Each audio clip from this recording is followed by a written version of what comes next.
So old school tip number 3 on these really old Voyagers, and anybody that's worked on Voyagers, we all know that these condenser coils leak right here in the corners.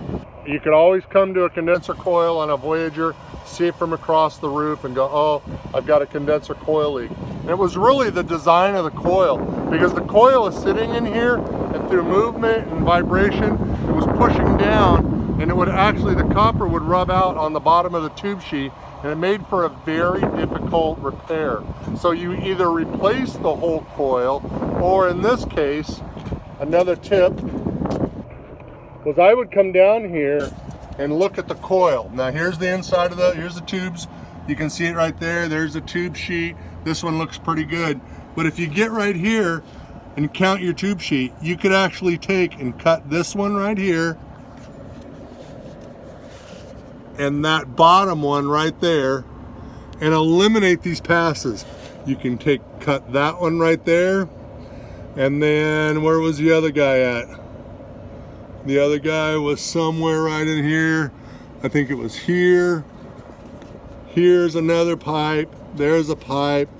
And you could cut those bottom passes out and pinch these off. Like you could take this guy right here and cut and pinch and braze. And you could take this guy and cut and pinch and braze. And cut this one down here and cut and pinch and braze. And then find the other header and cut, pinch and braze.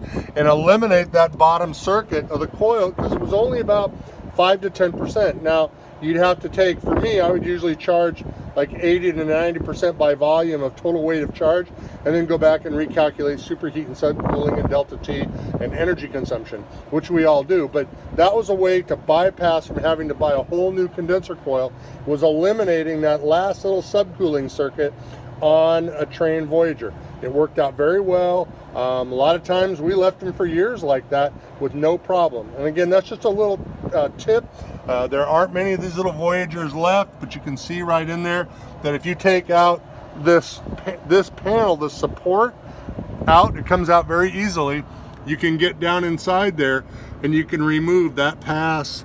You can remove that pass, that one right there, that one right there. You can remove all those entry and exit points very easily, save the coil, keep the customer running, and really not hurt efficiency. And that's on those old Trane Voyagers.